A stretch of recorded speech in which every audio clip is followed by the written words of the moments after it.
晒功課未啊？下星期考試啦，唔好掛住打機啊！知啦，等一陣就揾啦。你究竟知唔知你有幾煩㗎？你睇下你啊，放學翻嚟功課又唔做，啲嘢周圍劈。你做完功課同我執好佢啊！10 minutes later， 打機打到 forever。耶！嘉陽，你打咗好耐機啦，都唔收。好啊，你唔收，我收。媽，有冇搞錯啊？部機係我㗎！你打機打上腦啊！我罰你一句冇得玩。你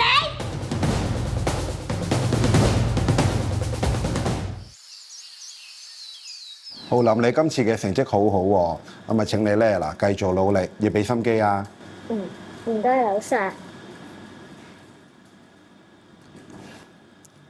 嘉陽，嘉陽，你今次嘅成績咧要繼續俾心機落去，千祈唔好放棄啊！劉老師支持你啊，俾心機。盧永彤。死啦！今次實俾人乜鬧死，唉！嘉陽咧考試好似得20分啫喎，我好擔心佢啊，點解先可以教到係好似我咁98分？你嗰日考試分數太過分啦！我冇喎，邊個得閒講你啊？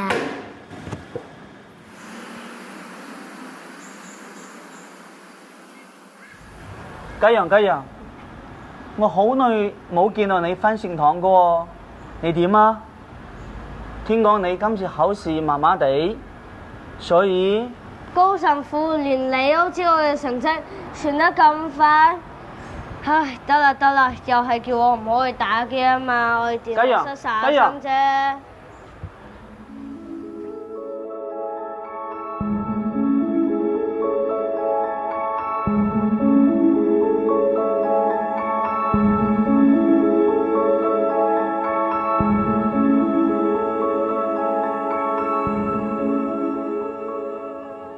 咦，你係邊個啊？你好，我係聖人卡洛亞富第斯。我都唔識你。Siri， 唔該幫我 check 一 check 邊個係聖人卡洛。真福卡洛，1991年5月3日，生於英國倫敦一個富裕嘅意大利家庭。佢自細就對信仰表現出極大嘅熱誠。真福卡洛阿富第斯被稱為新世代互聯網主保，因為佢喺生前既熱愛耶穌聖體，每日參與彌撒，同時佢亦醉心於電腦知識，係一名電腦迷。佢中意寫電腦程式同埋玩遊戲機，甚至有人認為佢係一個電腦天才。真福卡洛並冇沉迷玩遊戲機，為咗補贖同埋克己，佢十分自律，每個星期只准自己打1個鐘頭機。自11歲開始，佢更加撰寫咗聖體奇蹟網站，用科技去福傳，記錄咗發生喺世界各地嘅聖體奇蹟事件。真福卡洛2006年10月12日因為白血病喺意大利逝世，年僅15歲。2020年10月10日獲宣布為真福。嘉陽媽咪啊，我今日邀請你嚟呢，就係想同你傾下嘉陽近排嘅問題啊。咦？點解媽咪、神父仲有浩林都喺齊度嘅？我見佢呢排都冇晒心機咁，我有啲擔心佢啊。係啊，劉 Sir，你講得一啲都冇錯啊！我已經收咗佢部手機㗎啦，佢就冇晒心機，我都唔知有咩辦法可以幫到佢啊！真係令人擔心啊！咁啊啱啦，我啱啱頭先就係見到高神父同埋阿浩林都傾起阿嘉陽啊，所以我就邀請咗佢哋兩個嚟同我哋一齊傾下。老 Sir， 我可以喺小息嘅時候幫嘉陽教做功課㗎。我都會調一啲成績比較好嘅同學喺阿嘉陽身邊，希望可以幫到佢咯。我都有個方法，不如我哋介紹教會嘅一位聖人真福卡洛俾佢啦。呢位聖人同嘉陽嘅年紀都差唔多㗎喎。原來大家都咁關心我㗎，我之前仲錯怪晒你哋添。我唔會令你哋失望㗎，我一定會努力，好好利用資訊科技發揮我嘅才能。嘉陽，我轉頭同你傾下卡洛嘅故事啦，好啱你聽㗎。劉 Sir，我哋夠鐘上學啦。去買卡樂啦！啊！